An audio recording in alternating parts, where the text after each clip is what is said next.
Agora me acompanhe na página 270. Vamos lá. A nova Constituição. Com a proclamação da República, surgiu a necessidade de ignorar a Constituição de 1824, feita por Dom Pedro I, e criar uma nova Constituição republicana. É criada então a Constituição de 1891, inspirada na Constituição dos Estados Unidos. Essa Constituição estabeleceu as principais características do Estado brasileiro. Então, na época do Império, né, Dom Pedro I criou uma Constituição, que foi a Constituição de 1824.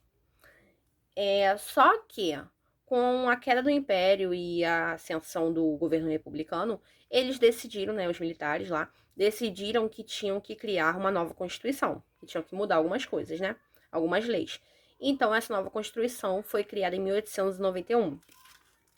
E as principais características que mudaram foi o federalismo, que é a autonomia dos estados. Então, essa autonomia dos estados foi aquilo que eu falei, né? Que cada estado é como se fosse um governo, né? Tem um presidente que manda em tudo, mas os governadores têm autonomia para comandar certas coisas no seu estado.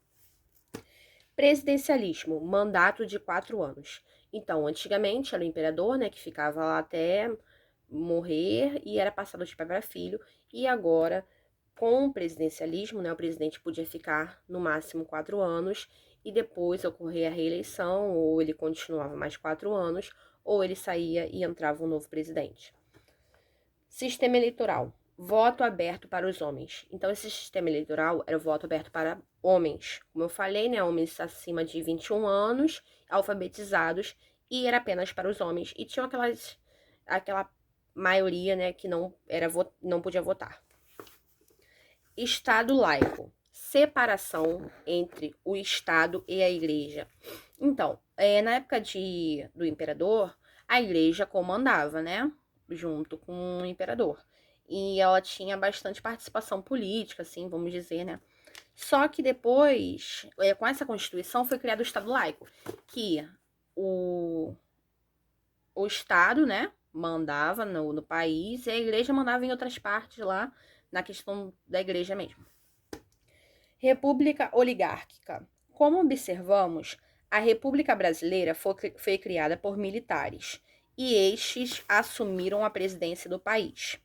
Deodoro da Fonseca assumiu a presidência logo após a proclamação e, em seguida, assumiu Floriano Peixoto. Os militares ficaram no poder por 5 anos e receberam muita resistência da sociedade. O povo exigia uma eleição direta, na qual o poder fosse passado para os civis e deixasse as mãos dos militares. Esse período de governança dos militares ficou conhecido como República da Espada. Então, logo no início, né, da República do Brasil, quem assumiu a presidência foi Marechal Deodoro da Fonseca, que era um militar. Logo após ele foi Floriano Peixoto, que assumiu. Só que a população estava muito satisfeita, né? Eles ficaram 5 anos no poder e a população estava insatisfeita porque basicamente foi a mesma coisa, né? Tipo, era como se fosse o imperador. Eles não tinham direito ao voto e tudo mais. E então eles não podiam escolher e eles estavam insatisfeitos com isso, porque tiraram o imperador para colocar um militar e os militares eles decidiam entre si quem ficava e a população não tinha direito. Então eles queriam colocar uma pessoa civil, ter direito ao voto, né? Eles votaram uma pessoa civil como presidente. E esse período histórico que os militares governaram foi chamado de República da Espada. Em 1894, por causa das pressões, os militares saem do poder e o primeiro presidente civil é eleito, Prudente de Moraes. Essa eleição deu início à República Oligárquica, já que o controle político passou para as mãos da oligarquia cafeeira paulista e da elite rural mineira. Isso ocorreu porque a elite cafeeira paulista era mais forte economicamente, enquanto a mineira, produtora de gado leiteiro, era a que controlava o maior número de pessoas votantes. Dessa forma, elas se juntaram para tentar manter o poder político sob seus interesses, o que quase quase sempre aconteceu até o ano de 1930. Então, a República Oligárquica foi o quê? Os militares deixaram de ser presidentes, né? E entrou uma pessoa civil. A primeira pessoa civil que entrou como presidente foi Prudente de Moraes. Só que os grandes proprietários de terra simplesmente não iam deixar qualquer pessoa entrar, né? O que eles fizeram? Eles tinham interesses políticos, né? Eles queriam meio que esse presidente ajudasse eles. Então, o que eles fizeram?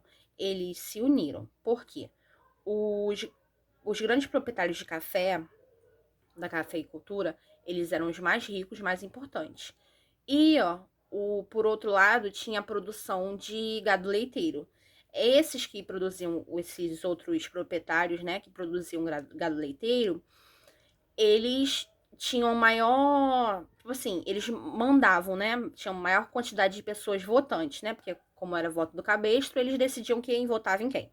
Então, essas duas elites decidiram se unir para poder controlar, né, a questão política, e isso aconteceu até 1930. Oligarquia. Influência exercida por um pequeno grupo. Autoridade.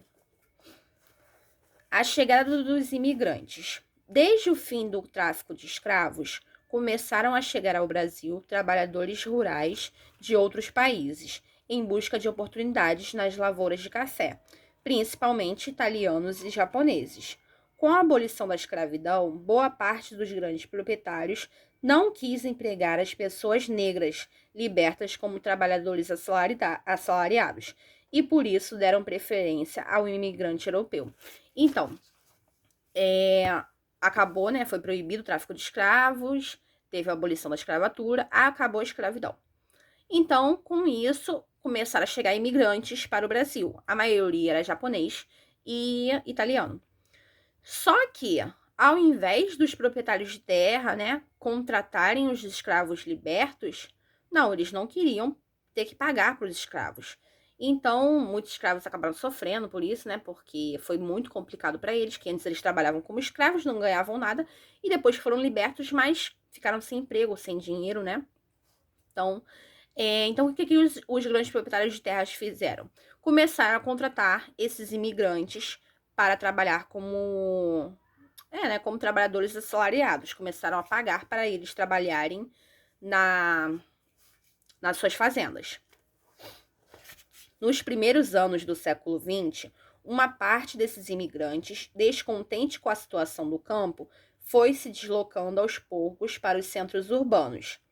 As condições de vida do campo eram difíceis, o trabalho era mal remunerado e já não havia mais trabalho para todos. Muitos viram como uma boa oportunidade irem para as cidades trabalharem como artesãos ou operários nas fábricas que começavam a surgir. Então, nos primeiros anos do século XX, o que aconteceu? Chegaram muitos imigrantes para o Brasil, né? Então, eles começaram a ficar descontentes nessa época, começaram a largar os campos. Por quê? Eles eram mal remunerados, eles ganhavam muito pouco, né? Era muito difícil esse trabalho. E, além disso, como chegaram muitos imigrantes, tinha mais pessoas do que emprego. Então, o que eles decidiram fazer? Vamos começar a se deslocar, vamos sair dos campos e vamos para os centros urbanos.